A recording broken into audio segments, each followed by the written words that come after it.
जब जिंदगी हमें तोड़ने की कोशिश करती है, जब हर रास्ता अंधकार में डूबा लगता है और मन निराशा से भर जाता है, तब सबसे सशक्त हथियार हमारे पास है, भगवद गीता। गीता सिर्फ एक धार्मिक ग्रंथ नहीं है, बल्कि जीवन की हर परिस्थिति में हमारी मार्गदर्शक शक्ति है। हर इंसान के जीवन में ऐसे क्षण आते हैं जब उसके सपने टूटते हैं, रिश्ते टूटते हैं और उम्मीदें दम तोड़ देती हैं। ऐसे समय में गीता हमें सिखाती है कि जीवन का दुख, असफलता और कठिनाइयां सिर्फ हमें मजबूत बनाने के लिए हैं। कृष्ण अर्जुन को महाभारत के युद्ध भूमि में यह सिखाते हैं कि हमें अपने कर्म पर ध्यान देना चाहिए, फल पर नहीं। मन टूटने पर जब हम गीता खोलते हैं, हम पाते हैं कि असली शक्ति हमारे अंदर है। हम सीखते हैं कि हमें अपने डर और कमजोरियों का सामना करना चाहिए। कृष्ण कहते हैं कि आत्मा अमर है और यह शरीर मात्र उसका साधन है। जब हम इसे समझते हैं तो हर संकट से लड़ने की शक्ति मिलती है।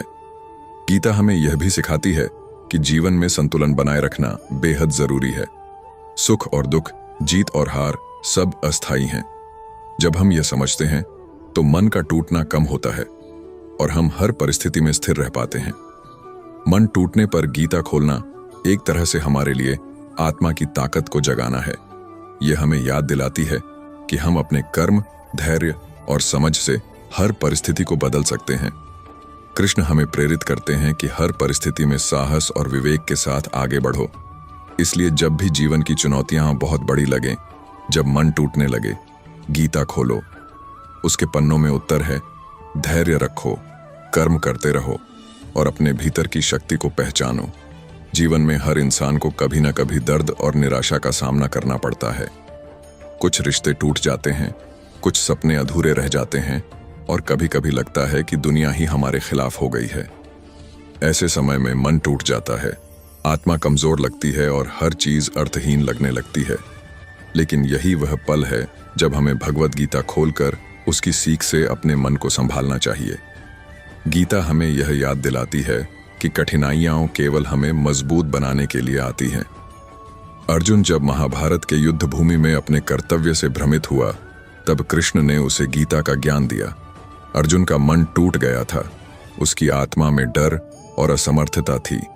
लेकिन कृष्ण की शिक्षाएं उसे समझाती हैं कि जीवन का सबसे बड़ा पाठ यह है कि हमें अपने कर्म पर ध्यान देना चाहिए, न कि केवल फल पर। यही संदेश हर टूटे हुए मन के लिए मार्गदर्शक है। गीता हमें यह भी सिखाती है कि आत्मा अमर है, यह शरीर सिर्फ उसकी यात्रा का माध्यम है।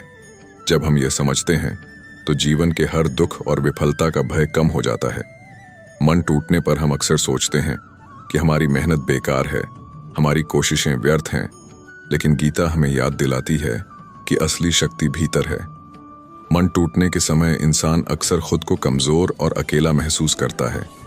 गीता हमें यह सिखाती है कि जीवन में अकेलापन अस्थायी है और हमें अपने अंदर की ताकत पर भरोसा करना चाहिए। कृष्ण कहते हैं कि हर कठिनाई का सामना करने की क्षमता हमारे भीतर है, बस हमें उसे पहचानना है। जीवन में सुख और दुख, सफलता और असफलता सभी अस्थायी हैं। गीता हमें यही सिखाती है कि स्थिरता और संतुलन सबसे महत्वपूर्ण है। जब हम अपने मन को स्थिर रखते हैं तो बाहरी परिस्थितियां हमें हिला नहीं सकती। मन टूटने पर यह समझना बेहद जरूरी है कि दुख केवल अस्थायी है और समय के साथ हर घाव भर जाता है। गीता का संदेश यह भी है कि कर्म करने में ही हमारी शक्ति है, परिणाम हमारे हाथ में नहीं है। जब मन टूटता है तो हम अक्सर परिणाम की चिंता में उलझ जाते हैं, लेकिन गीता सिखाती है कि हमें केवल अपने प्रयास पर ध्यान देना चाहिए। मेहनत कभी व्यर्थ नहीं जाती और हर सही कर्म एक नई ऊर्जा पैदा करता है। दुख और पीड़ा इंसान को तोड़ सकते हैं, लेकिन गीता यह सिखाती है कि वही पीड़ा हमें मजबूत भी बना सकती है। जैसे आग से सोना शुद्ध होता है, वैसे ही कठिनाइयां हमारी आत्मा को मजबूत बनाती हैं। मन टूटने पर गीता खोलना हमें यही याद दिलाता है कि हर संघर्ष हमारे लिए एक पाठ है। जब मन टूटता है, इंसान अक्सर सवाल करता है, क्यों मुझे यह भुगतना पड़ा? गीता हमें यह समझाती है कि हर परिस्थिति किसी कारण से आती है। जीवन में सब कुछ नियति और कर्म से जुड़ा है। हमें केवल अपने कर्तव्य को निभाना है और विश्वास रखना है कि समय के साथ सब कुछ सही हो जाएगा। गीता में कृष्ण कहते हैं कि जीवन में धैर्य सबसे बड़ी शक्ति है। मन टूटने पर इंसान जल्दी हार मान लेता है, लेकिन धैर्य रखने वाला कभी खाली हाथ नहीं लौटता। कठिनाइयां समय के साथ दूर होती हैं और हमारे धैर्य से ही हमारी यात्रा सफल होती है। अक्सर हम अपनी असफलताओं को जीवन का अंत मान लेते हैं। गीता हमें सिखाती है कि असफलता केवल एक अनुभव है जो हमें सही दिशा में मार्गदर्शन करता है। मन टूटने पर यह समझना जरूरी है कि हर असफलता हमें और बेहतर बनने का अवसर देती है। जब हम गीता खोलते हैं, हम पाते हैं कि भय, क्रोध और अविश्वास केवल हमारे मन की कल्पना है। कृष्ण हमें यह सिखाते हैं कि हमें अपने मन को नियंत्रित करना चाहिए। मन टूटने पर आत्मनियंत्रण ही हमें स्थिरता और शक्ति प्रदान करता है। जीवन में बहुत बार हम दूसरों के दृष्टिकोण और शब्दों से दुखी हो जाते हैं। गीता हमें याद दिलाती है कि दूसरों की बातों से प्रभावित होना केवल हमारी मानसिक शांति को कमजोर करता है। मन टूटने पर गीता हमें सिखाती है कि असली शक्ति अपने भीतर की शांति में है। गीता का सबसे बड़ा संदेश यह है कि आत्मविश्वास ही हमारी असली ताकत है। जब मन टूटता है, हमें लगता है कि हम कमजोर हैं, लेकिन गीता हमें याद दिलाती है कि भीतर की आत्मा अडिग और अमर है। हमें केवल अपनी आत्मा की शक्ति को पहचानना है।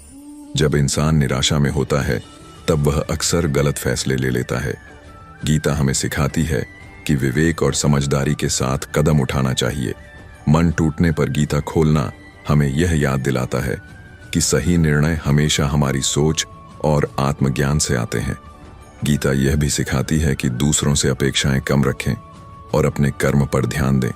जब हम दूसरों से उम्मीदें लगाकर निराश होते हैं, तब हमारा मन टूटता है। गीता हमें यह याद दिलाती है कि केवल अपने प्रयास और कर्तव्य में स्थिर रहना ही सही मार्ग है। दुख और पीड़ा से भागना आसान लगता है, लेकिन गीता हमें सिखाती है कि सामना करना ही साहस है। मन टूटने पर गीता हमें प्रेरित करती है कि हमें अपने डर का सामना करना चाहिए और कठिनाइयों से डरना नहीं चाहिए। गीता में कृष्ण कहते हैं कि हर जीव का धर्म उसके कर्म में है। मन टूटने पर यह याद रखना जरूरी है कि हम अपने धर्म और कर्तव्य से कभी पीछे नहीं हट सकते। यही स्थिरता और सम्मान की पहचान है। गीता यह भी बताती है कि हमारी सोच ही हमारी दुनिया बनाती है। जब मन टूटता है, हम नकारात्मक सोच में फंस जाते हैं। गीता हमें सिखाती है कि सकारात्मक सोच और विश्वास से हम हर परिस्थिति को बदल सकते हैं। जीवन में जो इंसान अपने कर्म और प्रयास में विश्वास रखता है, वह कभी असफल नहीं होता। गीता यह सिखाती है कि मन टूटने पर भी हमें अपने प्रयास जारी रखने चाहिए, क्योंकि मेहनत हमेशा फल देती है। गीता में कहा गया है कि आत्मा का कोई नुकसान नहीं होता। जब हम यह समझते हैं, तो जीवन की हर चुनौती आसान लगने लगती है। मन टूटने पर गीता हमें याद दिलाती है कि हम अंदर से अडिग हैं और कोई भी संकट हमें पूरी तरह से नहीं तोड़ सकता। दुख और निराशा से लड़ना ही जीवन का सबसे बड़ा पाठ है। गीता यह सिखाती है कि कठिनाइयां हमें केवल मजबूत बनाने के लिए आती हैं। मन टूटने पर गीता खोलना एक तरह से हमारी आत्मा को जागृत करना है। गीता यह भी बताती है कि हर परिस्थिति में संतुलन बनाए रखना जरूरी है। मन टूटने पर इंसान अक्सर अधीर हो जाता है। गीता हमें सिखाती है कि स्थिर मन और धैर्य से हर समस्या का हल मिलता है। जब हम गीता पढ़ते हैं, तो हम पाते हैं कि हम अकेले नहीं हैं। कृष्ण हमारे अंदर और बाहर दोनों जगह मौजूद हैं। मन टूटने पर यह एहसास ही हमारी ताकत बन जाता है। गीता में सिखाया गया है कि दुख अस्थायी है और समय के साथ हर घाव भर जाता है। मन टूटने पर हमें यह समझना चाहिए कि हर कठिनाई सिर्फ एक गुजरता हुआ अनुभव है। गीता हमें यह भी याद दिलाती है कि जीवन में संतुलित दृष्टिकोण बनाए रखना जरूरी है। मन टूटने पर इंसान अक्सर अतिशय सोच में फंस जाता है, लेकिन गीता हमें सिखाती है कि संतुलन ही सफलता की कुंजी है। जब मन टूटता है, तब इंसान अपनी क्षमता को भूल जाता है। गीता यह याद दिलाती है कि हमारी असली शक्ति हमारे कर्म और विश्वास में है। गीता सिखाती है कि हर इंसान अपने जीवन का निर्माता है। मन टूटने पर यह समझना जरूरी है कि हमारी सोच, कर्म और धैर्य ही हमारे भविष्य को तय करते हैं। गीता में कृष्ण कहते हैं कि जो व्यक्ति अपने मन और कर्म में स्थिर रहता है, वह कभी हारता नहीं। मन टूटने पर यह संदेश हमें आगे बढ़ने की प्रेरणा देता है। जब मन टूटे तब गीता खोलना सिर्फ एक अभ्यास नहीं, बल्कि जीवन का सबसे सशक्त उपाय है। यह हमें याद दिलाती है कि हमारी ताकत हमारी आत्मा में है और हर कठिनाई केवल हमें मजबूत बनाने के लिए आती है। अंत में, जब जीवन कठिनाइयों से भरा हो, जब मन टूटता हो और उम्मीदें कम लगें, गीता खोलो। उसके पन्नों में न केवल उत्तर है, बल्कि साहस, शक्ति और आत्मविश्वास भी है। हर चुनौती का सामना करने की ताकत और हर दुख से ऊपर उठने का मार्ग वहीं है।